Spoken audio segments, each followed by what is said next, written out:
So I find it embarrassing, funny and surprising that I should actually want to introduce the next speaker.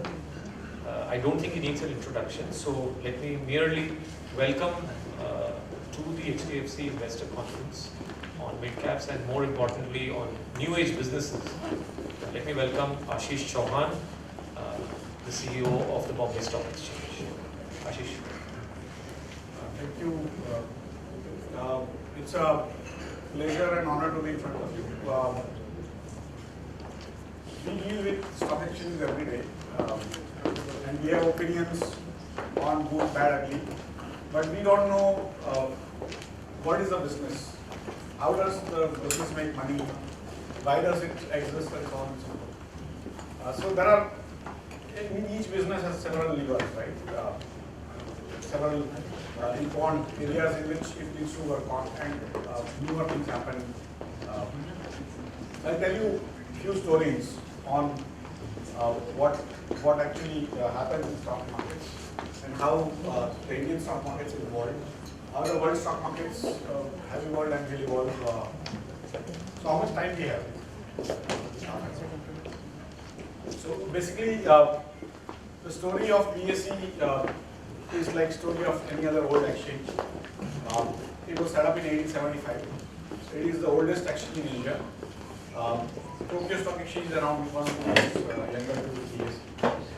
It was set up as British and Stock Brokers Association, as opposed to British. Indian National Congress was set up in 1866 by a Britisher, but the British and Stock Brokers Association was set up by Indians in Mumbai. And then there were many exchanges set up in Bombay, in every other places, but somehow this place kept on growing, and it became finally Bombay Stock Exchange after a few mergers. And any stock exchange, the way they evolved over a period, whatever we do, although we can call them Indian, it is not Indian. The entire Companies Act started in 1850 or was set up in 1850 in UK. And that's basically limited liability companies. Before that, joint stock companies were there, but they were unlimited liability, so on and so forth. And that act was applicable to India also, and that's how Indian Companies Act and so on and so forth. And somewhere on the line, all the exchanges in the world, the first stock exchange was set up in 1607 in Amsterdam. It was known as Amsterdam Stock Exchange. Now it's part of MISC. They were all basically formed on concept of guilds. If you have heard of guilds in Europe, they were owned and operated by people who were basically the artisans. And so the stockbrokers got together, created this sort of place to trade, and they created their own regulations, rules. So it was like a democracy which was much older than democracy. Because democracy came much later, the modern democracy came much later. 1607 there was no democracy, right? But the stockbroking community has its own democracy, but it was of the broker, by the broker, for the broker democracy. And there were no basically worries about, or there were worries to the extent you can do for the companies which were getting listed and for the investors who invest in the stocks. And so that's how broadly I would say entire world, all exchanges used to work. Over a period in India, whichever city became aspirational, it became bigger, you had one stock exchange requirement, and that's how the stock exchange was set up. So later on, Ahmedabad, Calcutta, Delhi, Bhubaneswar. Before 94, India had 22 exchanges. And then there was version of the scam in 92. Government said that we need to set up something more modern and so on and so forth. And that's how NSE was set up in 94. The difference between NSE and BSE, many people think it was technology. It is true to some extent. And I set up NSE's technology.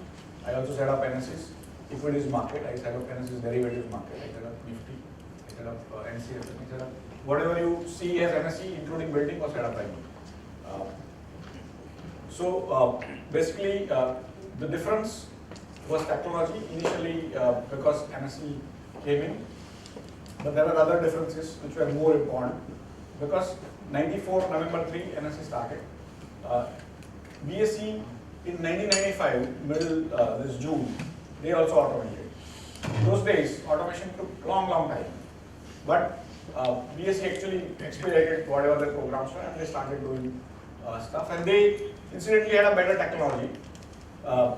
But there was a lot of resistance from the brokers who were vested into the floor, and that's why basically NSE took off. But NSE also had another reason to take off, is that NSE was allowed to do nationwide business, and BSE was not allowed to do nationwide business. They were only allowed to do Bombay business. That means the Bombay Central Exchange and stuff like that. And the entire story of BSE, especially last 22 years, is of sort of various areas, but one of them was the business organization. The BSE was what I call association of persons. If you have seen clubs, they have elections every year, new management comes. Until the time it is about food and other things, it's fine. But if you do business on that, it becomes difficult. But if there are no models which are competing, it would still run. Like in India, there is no model other than democracy, so democracy continues to run. But otherwise, if you are in the same area, if you have two competing models, the model which is more efficient will end up winning. And that's what happened. NSE, when it was set up, it was designed to be a corporate. No broker ownership, no elections, no nothing. And that was actually, in my opinion, the biggest sort of advantage that NSE had. That they could make mistakes, go back, change themselves, and do newer things. They didn't have to worry about the lowest common denominator, because in association of persons, it's a cooperative. Every person has one single vote. If you are bringing 90% of your business of the association, still you get one vote. And guy who is doing only little once in a while, he also gets one vote. Effectively, it becomes pretty interesting. But what I kind of try to tell people just in comparison is that BSE was like India and NSE was like China, in a broad sense, right? They could take decisions, move fast, and do things, make mistakes, come back, do newer things. And India has remained behind, right? So that was, in my opinion, a very large issue those days.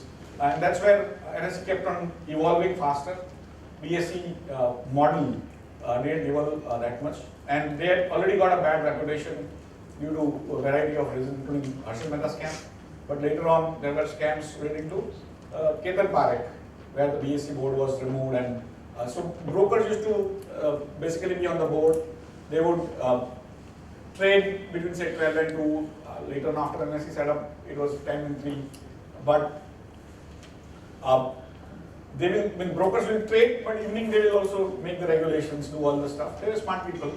They would do PR. Employees were not that great because brokers were anyway fully involved. They knew their businesses and all.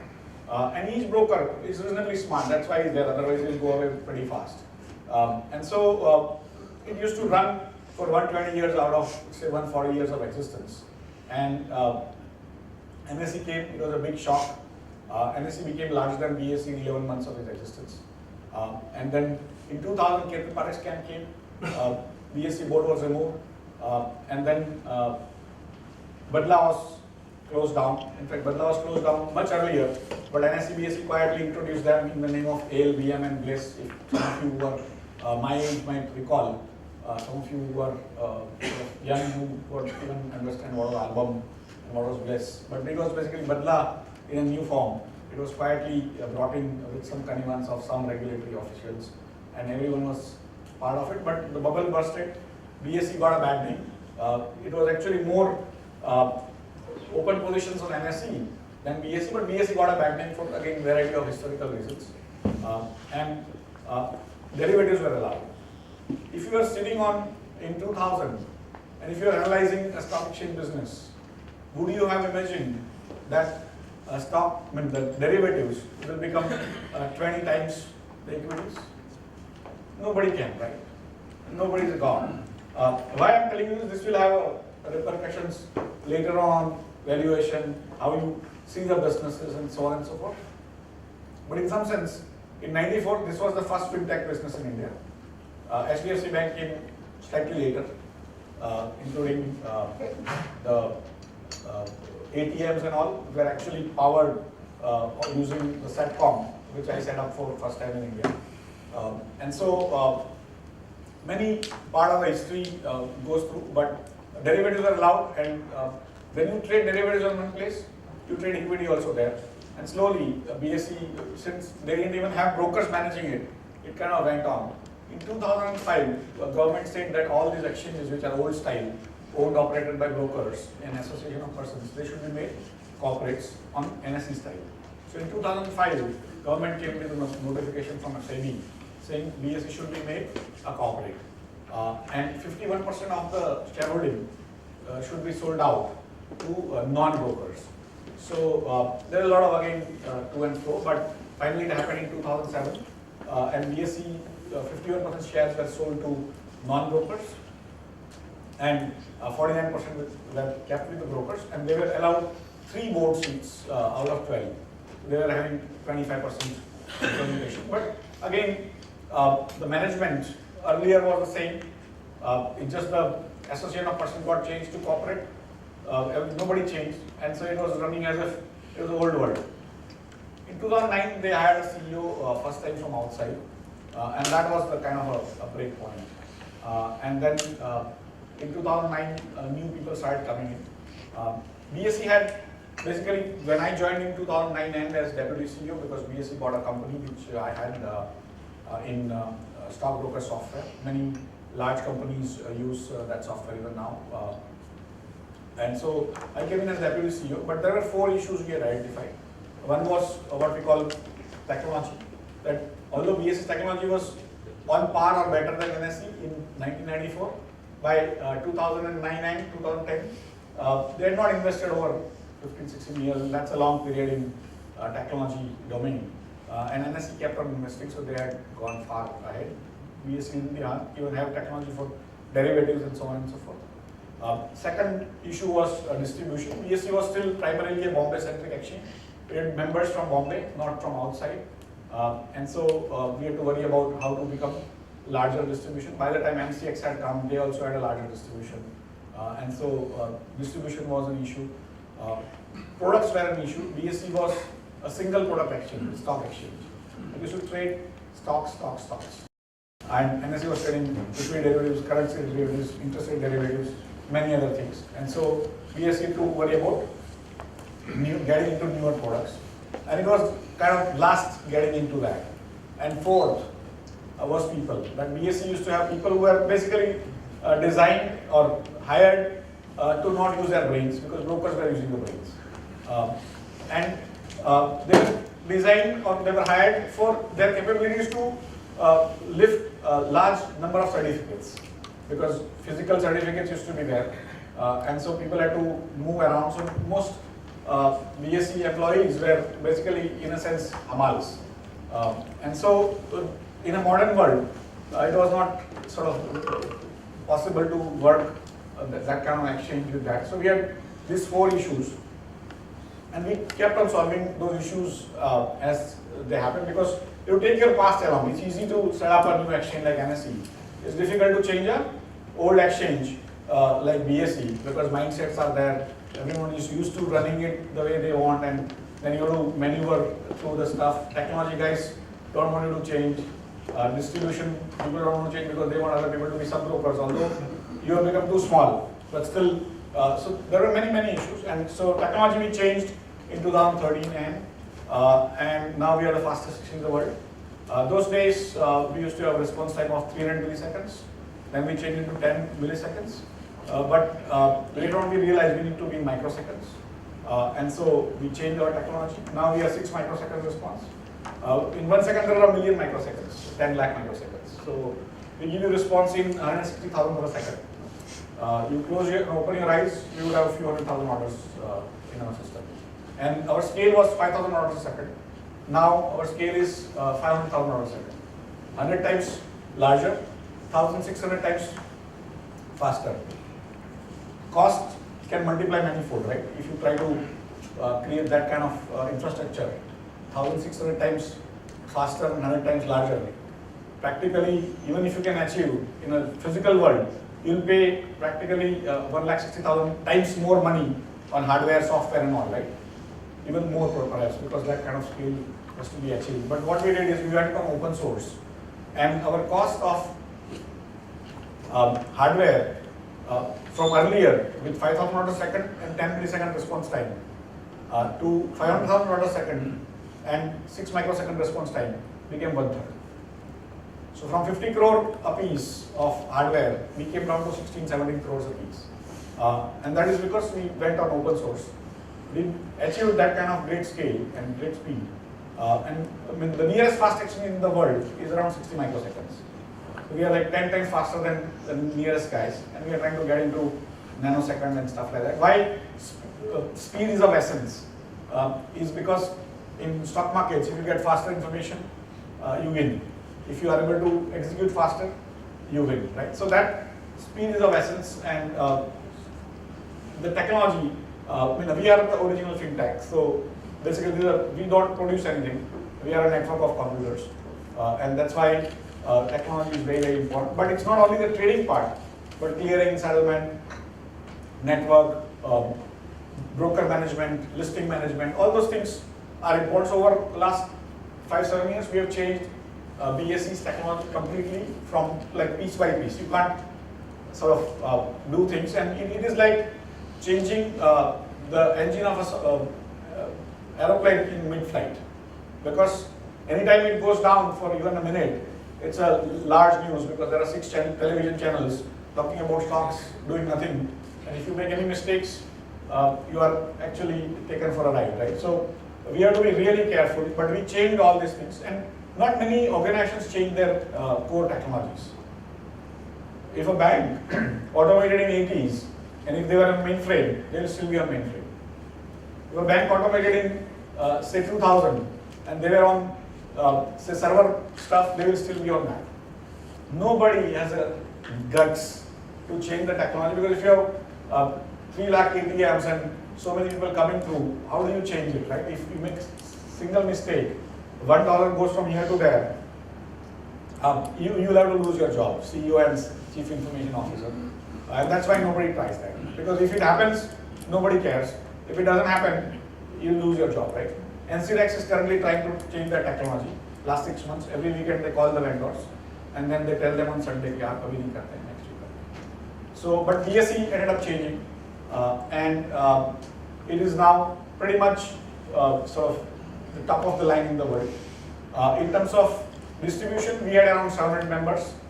Now we are around 1,440 members. We brought down our membership deposits from 1 crore to 10 lakh, and we got a lot of outside members. In terms of products, we are now present in equity derivatives, currency derivatives, interest rate derivatives, in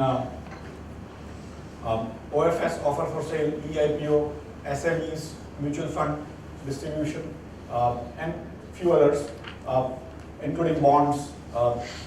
And in terms of people, today out of the top 20, 15 are from outside. Most of them have worked in setting up NSE. NSE has now less people of NSE than BSE has now. And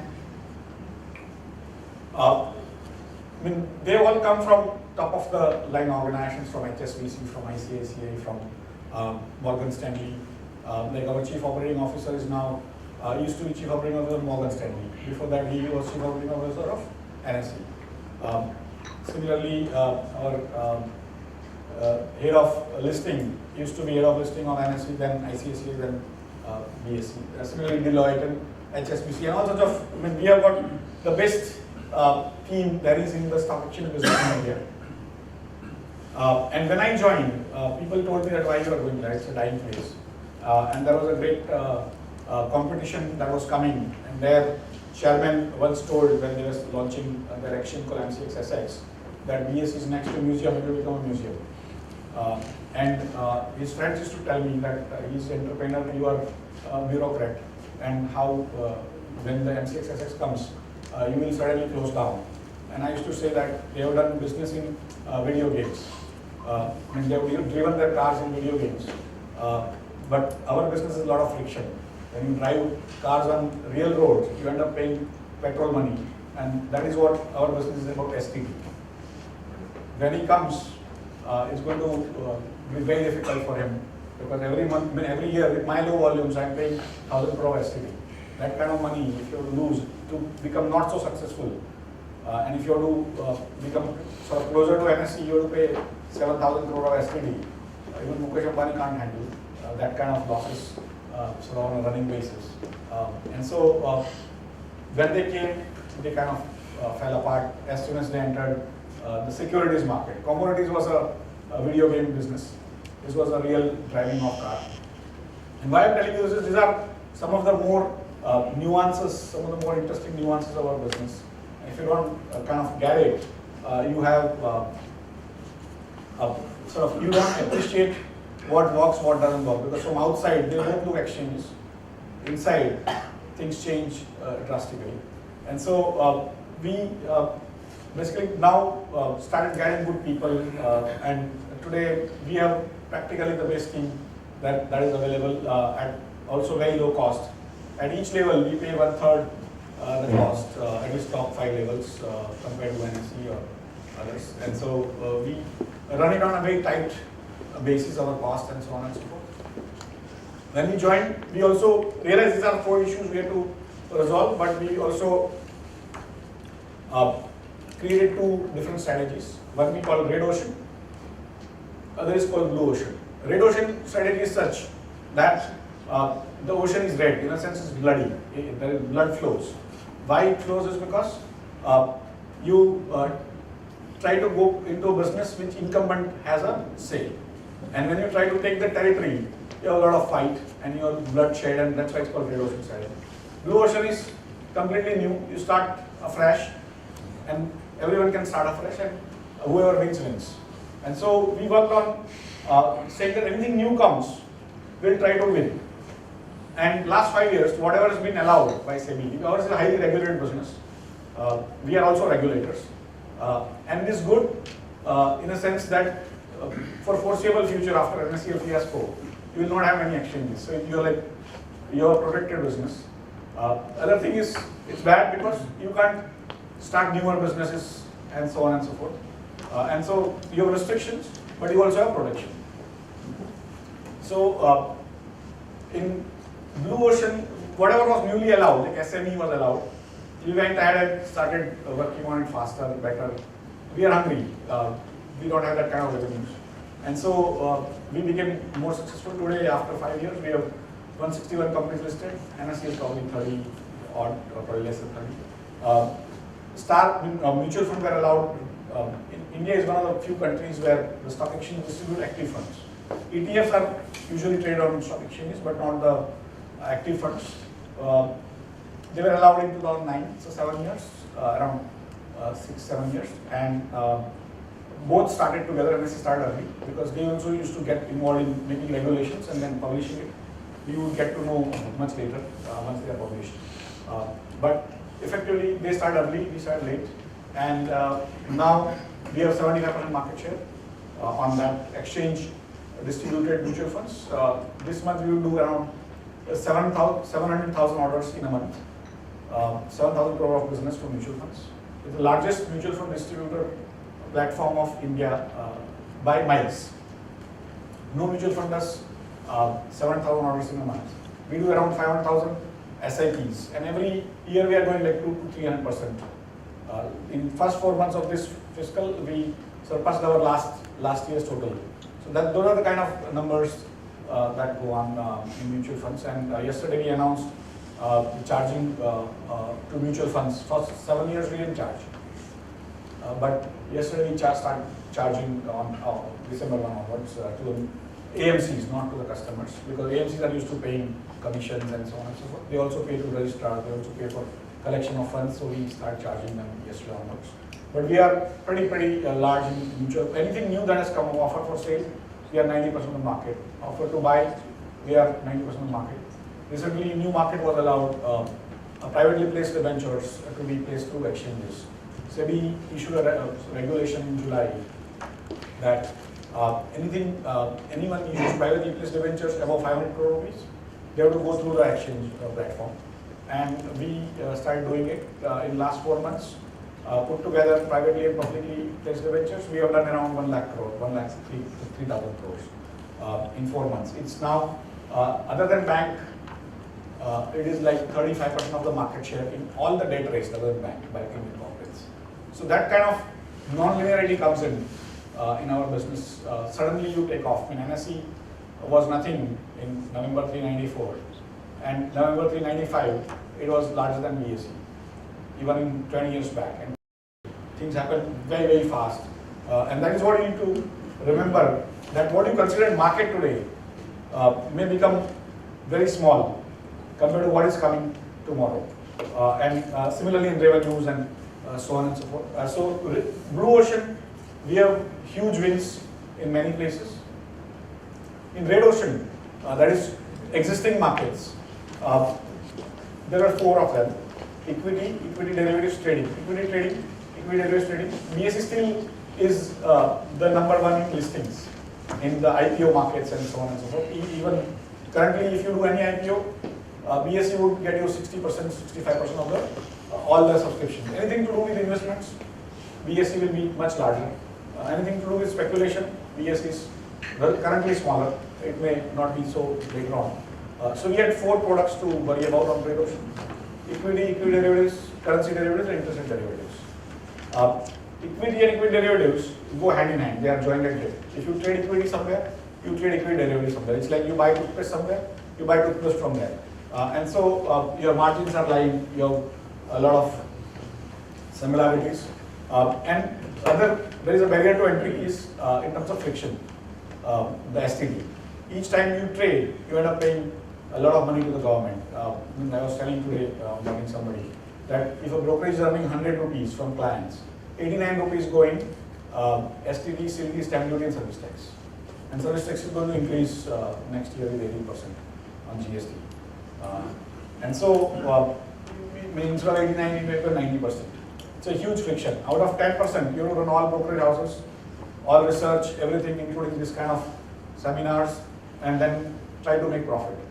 But effectively, that is a huge friction for our business. So if you have to move your business from NSE to BSE, and you do arbitrage, so in the beginning you will try to take hedge on the other exchange which is more liquid, but then you end up paying double the STD, and so it was kind of becoming difficult.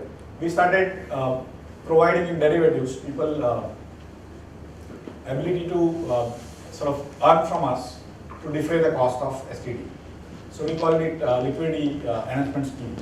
That was basically payment for order flow. It is known as payment for order flow worldwide. And till the time it was on, people were doing it. But as soon as we took out the money, then that business kind of went away. And we said, this is, every time if I have to pay for trading on me, then that business cannot be sustainable. So we stopped the incentives for trading on BSE derivatives. And so equity derivatives can do well only if STD is kind of going to go away or become very, very small, to become insignificant, STD, CDD, whatever. But in currencies, in contrast, there is no STD. And we started in 2039, and now we are 2069, so around 3 years, now we are 40% market share. And we've started charging reasonable sums. And NSE had to bring down their charges from 120 to now blended 40. We are increasing from 0 to now 12, and slowly it will go to 25. So we are going up, they are going down, because this is one business where we have actually, in Red Ocean, we have got huge market share. Similarly, in interest rate derivatives, we have got a very large market share now, 35-40%, month after month. And so it's possible to move liquidity. Many people think liquidity cannot be moved, but then NSE would not have been possible. Liquidity moved from BSE to NSE. Similarly, in currency, liquidity moved. It moves under certain circumstances. There are factors, there are many factors, not one. And so that is basically the context of many people ask me that why you are not able to take volumes. Although your name is bigger, if you ask, the brand is unbelievable. If you ask, you will get down to a railway station or airport, say I want to go to share market, you will be invariably taken to BSE and nowhere else. I mean, NSE, nobody would have heard. So effectively, it's a very interesting business with great brand, now great technology. It's the largest market in terms of number of stocks listed. Everyone will have few only exclusive BSE stocks, and that allows us to charge more for the listed companies which are exclusive. It allows us to charge for transaction charges which are for exclusive companies. So our profits over last few years have increased substantially, but operating profits are increased, and we had a very large balance sheet, we still do. The treasury income has gone down, so overall they balance each other out, and you may not see the kind of growth that actually we have seen in operating income, but overall BSE is growing at very rapid pace. Now what is future that is going to happen? We have applied for commodities license, so FMC and got merged, and they will have to allow the commodities trading on stock exchange at some point. And we think options is a totally different business vis-a-vis futures. There is something called order to trade ratio, and if you do say one trade will have say 5 orders. So 5 orders come, out of which you may get one trade. It's like you go to Big Bazaar, 5 people visit, 1 person will buy. And that's basically order to trade ratio. In equities, futures, what we call simple products, it's similar, the numbers are very similar. But in options, it requires huge number of orders. To give you why it happens is, you have 3 series in 3 months, you have put call, and you have 5 strike prices. So you'll have to 5 multiplied by 3 multiplied by 2, 30 contracts going on simultaneously. And a market maker is giving 2-way quotes in both sides. So it becomes 60 quotes are lying there. And if there are 5 market makers, you have basically 300 quotes lying there. Imagine price of gold goes up by 5 paisa. What will happen to those 300 quotes? They have to be taken back and recalculated, put in again. So you have literally 300 coming in, 300 going out, practically every 5 paisa movement. And so order to trade ratio goes up from say 5:1 to 1000:1. And when that happens, it's like saying Big Bazaar gets say 2 lakh people in the weekend. Instead, now they have to get 4 crore people. And the number of trade remains the same. It becomes very difficult on the current technology unless you change technology. Why I'm telling you this is, these options are coming, people are taking up prices of different stocks instead, and then you realize, and people who are using technology, the same technology was used in MCX SX, which also has options. It didn't work because that technology couldn't handle it. And so there are many such issues which happen, but commodity is coming, options are coming in commodities, that's going to be interesting. But more interesting is something called Gift City. Gift City is like Hong Kong in China. It's a small little place. Hong Kong is larger place, it's a smaller place, but it will have separate jurisdiction, separate taxation. In finance, 3 things get you the innovation. One is technology, other is tax differential, third is regulatory differential. Technology has come to a level where broadly it doesn't matter too much, but the tax differential is huge. This place is not going to have CDT, it will not have STT, it will not have stamp duty, it will not have service tax, it will not have income tax, it will not have minimum distribution tax, it will have MAT, half MAT, 9%. So imagine a country where you have to drive a car, where 80 rupees per litre is the petrol price. Next door country has 0 rupees per litre petrol. Where will you drive your car? And how much you will drive? Once petrol is 0, you will drive 2 months, right? Because something will be jana hai to bhi family jayenge. So that is how basically Gift City is going to change drastically the cost structure of our industry. And like today, why people are trading in Singapore? Or why people are trading in Dubai? Who are trading? You think white guys? No. Indian rupee dollar in Dubai is now 3 times open interest than NSE BSE put together. Nifty open interest in Singapore is double that of NSE open interest. Why? Because friction is less. It's the same Indians, but their cousins and their nephews and nieces are doing it, sitting in wherever, whatever is possible, right? And so when you come to gift setting, it's going to change. In India, almost 80% of all trades in equity derivatives, commodities are basically proprietary in nature.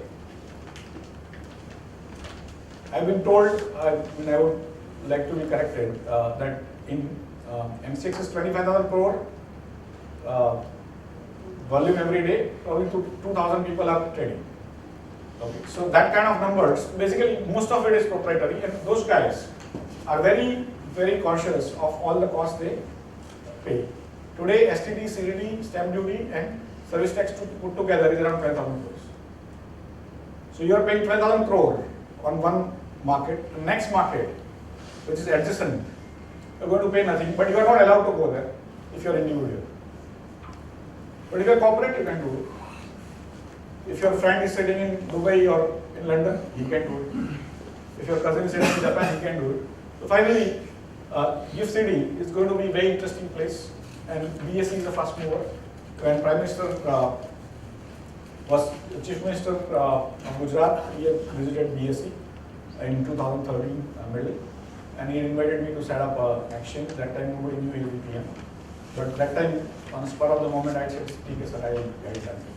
And when he became PM in 2015, I signed agreement in front of him with Gujarat government to set up a new exchange, and that's going to go live in January 9. It's going to compete with Dubai, Hong Kong, Singapore, London. But more interestingly, it is also allowing you to trade in commodities, equities, currencies, interest rates, foreign stocks, all into one place, including masala bonds. And that's going to be very, very interesting place. And if you are first mover, like NSE was in derivatives, it takes off. And why NSE wouldn't come in, why M6 wouldn't come in, both of them have signed up with the Gujarat government later on. But they have not made moves, they may make noise. Just now, I think there is a sort of news which is going on that they will also launch on January 9. So I keep on telling people that when we were launching SME exchange on March 16, 2012, we launched by listing the company, and we were asked very critical questions, and we got very little publicity. NSE announced on that day that they are going to launch SME at some point, but they got full pages of glowing reviews on when their SME comes, how India will become heaven.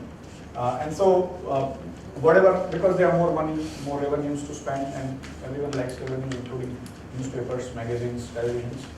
So they may get publicity, but exchange is going to start from BSE. I don't know what the other guys are going to do. And this is going to be a kind of a game changer going forward. BSE is already very profitable in SMEs. In mutual funds, it's going to start charging reasonable small sums, but each small sum end up becoming big. And currencies and all are also going to go up. So that is broadly the story of the past, current and future. And I, again, last sort of anecdote, that Mercedes is a good car, right? But at 5 crore, is it a good car? Maruti is a bad car. But at 50,000 is a good car, right? BSE is asking you for a very small valuation, huge upside. Mercedes is being asking 10 Mercedes price with, right? So that is basically the story. So if you have questions, you can take. Regarding that SME segment which you are talking about, there is something called as market making. This generally happens that if you go to the main exchange listed, in SME you have to be listed for 18 months, then you can get that.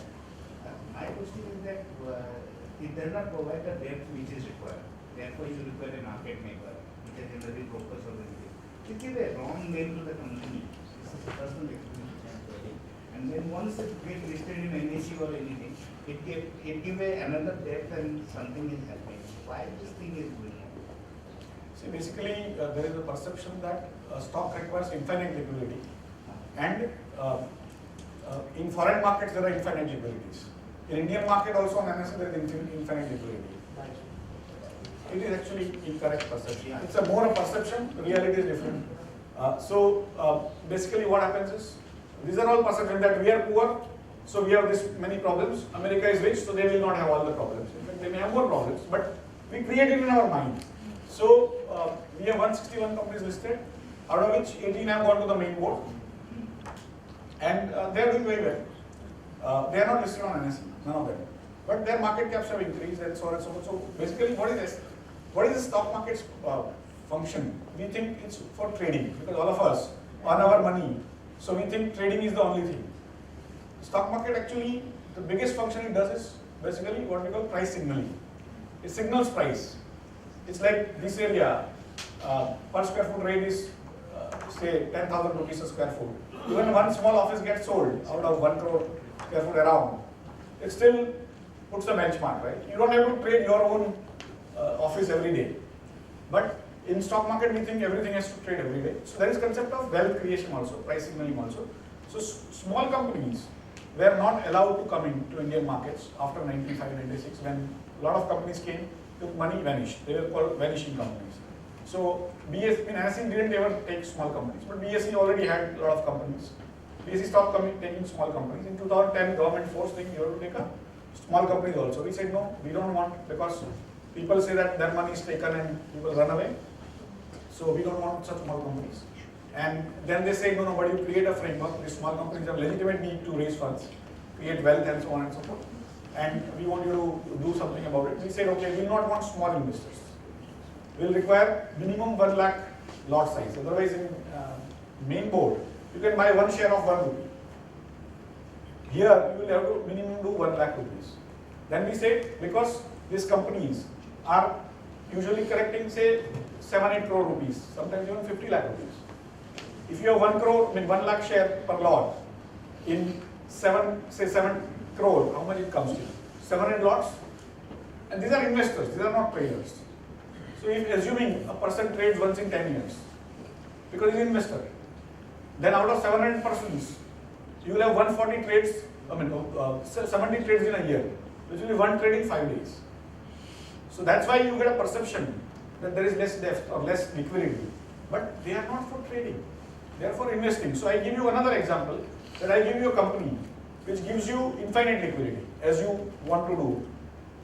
You can trade 100 crore shares without moving even 5 paisa. But it gives you no returns. So after 10 years also, it will be the same price.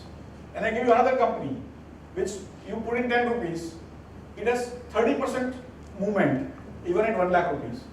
But after 10 years, your 1 lakh rupees becomes 1 crore rupees. Which one you prefer? So there are, see, these perceptions of infinity we create in our mind, and we then tend to make it true. Even Reliance does not have liquidity. If you have heard of episode called MK, a 500 crore order brought down NSE, not BSE, by how much? 18%. Okay. And it didn't go down further. It's because there was that price band of 20%. Otherwise, it would become zero. So, concept of 500 crore on a scale of $1.6 trillion, 100 lakh crore, is nothing, right? But it did. And so, concept of infinite liquidity is a kind of a mental imagination. It doesn't happen. It's basically a 7 crore company will have liquidity appropriate to 7 crore rupees, and a 7 lakh crore company will have liquidity appropriate to 7 lakh crore. They can't be comparable. But if it is giving you returns, its profits are going up. So index of SME, BSE SME, in 2012 December was around 100. Today it's around 1,100 or something. So it has given literally, if you are putting 100 rupees, it has given you 1,100 rupees in last 3-4 years, right? So we end up making a lot of mental mistakes. This is one of them.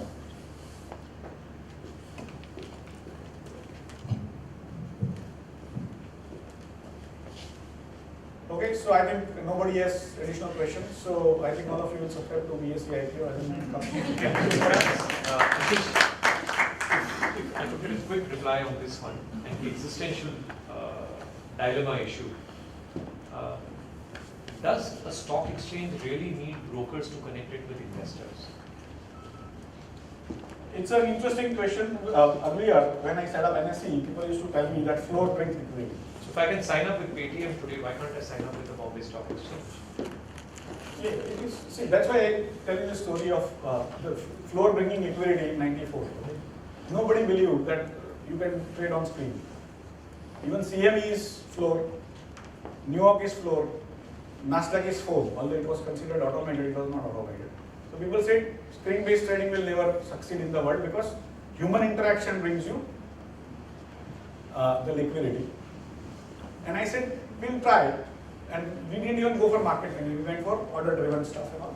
And finally, it has been proved that it is doable. But a stock market performs many functions. Okay? Just to give you a perspective on what are the functions a broking house performs, it does trade, right? And trading is now a commodity item. Anyone can trade, you can trade, I can trade, directly, indirectly, doesn't matter. I don't have to go through a broker. But there is something called clearing, where you need to define the obligations. And then settlement, where you actually have to pay, not only pay the money or security exact, but also in time. And those functions, in my opinion, are difficult to perform in current technological situation. So you may be able to do trading directly, but clearing settlement will require a lot of diligence. You may fall ill, you may go on vacation, you may have sort of worries at 9:30, but 9:30 if you don't pay, I will auction you. And that's what the broker does. He pools. He also provides some sort of a framework. In case you are not able to give security, he will go and give it the security somewhere. He knows the regulations, every day it changes and so on and so forth. So there are many, many more issues to, but the functions will remain even after 1,000 years for investments. It's just that who performs those functions will change depending on how technologies change. And that's why people who focused on trading using technology survived because it became commodity and whoever could invest in technology, they survived. Going forward, we'll have to worry about other paths. And that brings me to another point of Nandan Nilekani, who says that it will not be required, and every day he says, including SEBI seems to have bought the magic potion, saying that Flipkart can vend mutual funds. So I always say that HDFC securities is not fintech. Only Flipkart is high tech. But HDFC securities is more fintech than anything else you have seen before. That's a relief. Right?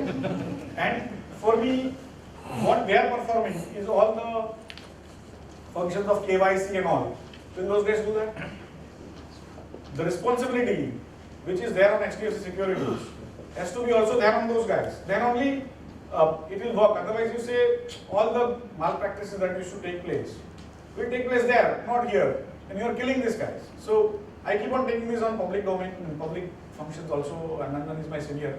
But his is utopia, mine is real stuff. So I say that you can sort of out technology the function, but you can't out technology the stupidity, right? And that's why the broker is there to stop people from acting in stupid manner. Thank you.